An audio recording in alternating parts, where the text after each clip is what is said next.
show you how to make a coil pot. So first thing you need to start with is a banding wheel. These are these blue spinny things. These will really help you as you build your pot. It'll help you keep your pot nice and even.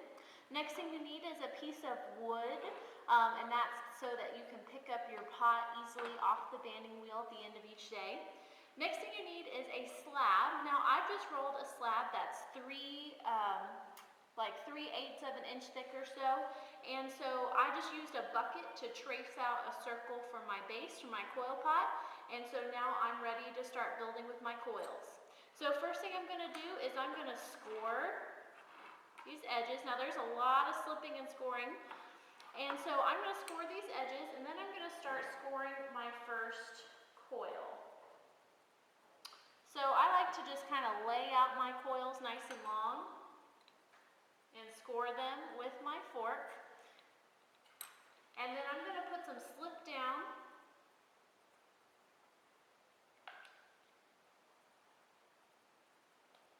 Just like that.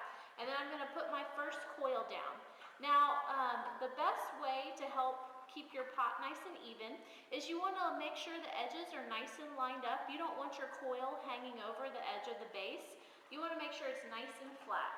So first thing I'm going to do is I'm going to I'm going to measure each of my coils exactly like this so that there's no overlap. You want the two ends to meet right there in the middle. And then I'm going to score on top of this again, and I'm going to put my next coil on there. So I'm going to go ahead and add some slip. Now the reason we slip and score is because it helps our pots, it helps prevent cracking, and it just helps them blend together really well. So it's a really important step, so don't skip it.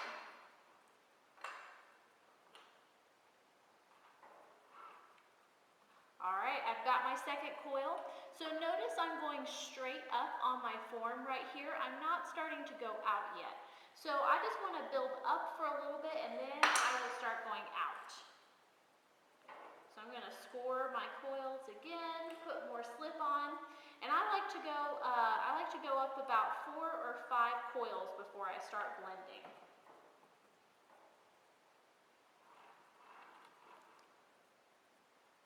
So notice I'm a little bit short there, but that's pretty easy to fix. I can just take a little piece of coil, not that one, we'll take this one, and put it in its place, because we're going to blend this all together anyways, so it doesn't matter if it's cut like that. Alright, so next thing I'm going to do is I'm going to start blending. So I have my wooden tool here. I'm going to use the round end, and I'm going to keep one hand on the inside, and I'm going to start blending straight up like this. So it's going to be a little bit rough, but that's okay. We'll go back and smooth it out later.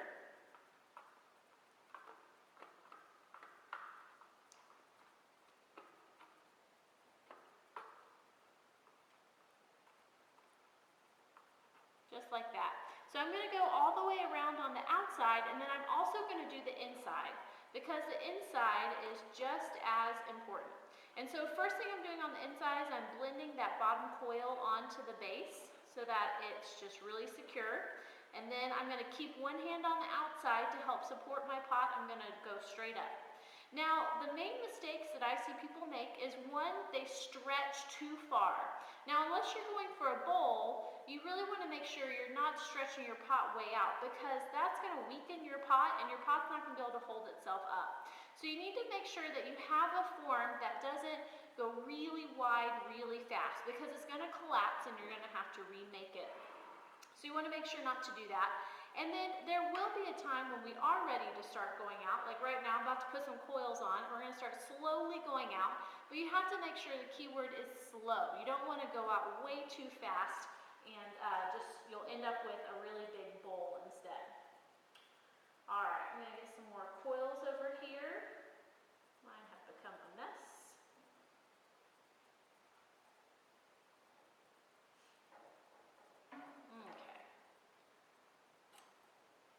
Score again.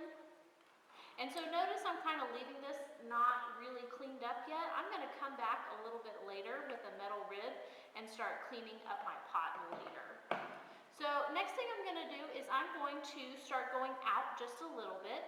So notice when I go out, I'm going to just barely let my coil hang over the edge. So it's a really slow transition. I do not want to go too fast because like I said, if I go too fast, you'll end up with a really weird shaped pot and you'll have to do it again.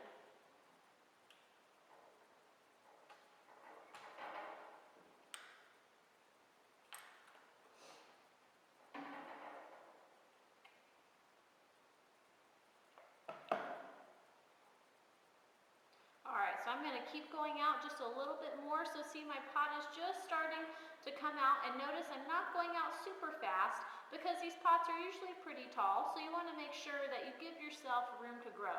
If it helps, you can cut out a paper template with the shape of your pot so that way you can see how your pot is shaping up to the shape that you want it to take. How is it forming to that shape? So it's kind of like if you cut out an outline, you can see and put it up next to your pot. Alright, I'm going to blend these in together real quick and then I'll show you how to clean it up. So I'm just going to keep doing this. So I'm going to go out gradually to make a base, and then when I'm ready to come in, I start stacking my coils very slowly inward. But for right now, at the beginning stages, you're probably going to go outwards or straight up. Now you can always go back and shape a little bit, so you don't have to get every curve perfect on the first try because we're going to come back. And notice I'm supporting. Especially the taller it gets, the more you need to help support your pot and not let it stretch out. And so next thing I'm going to do is I'm going to take a metal rib, and I'm going to, keeping my hand on the inside to support, I'm going to start kind of just scraping straight up. And so you'll see it's starting to clean up my pot a little bit. Just like this. And I may do the same on the inside. Now the inside's more tricky because it's easier to stretch it out too much from the inside, so you might wait until it stiffens up a little bit. So as I continue, I'm going to keep building out my coil pot, checking it from the side each step that I go. And when you get to a certain height, you're going to have to really pay attention to how dry it is and how wet it is.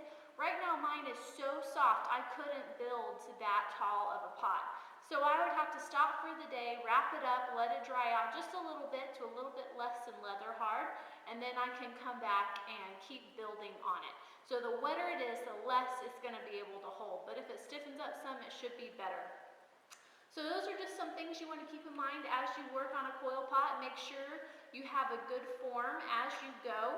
And so as you go, you can clean it up and work on the shape some from the inside as you get taller, which I can help you with. So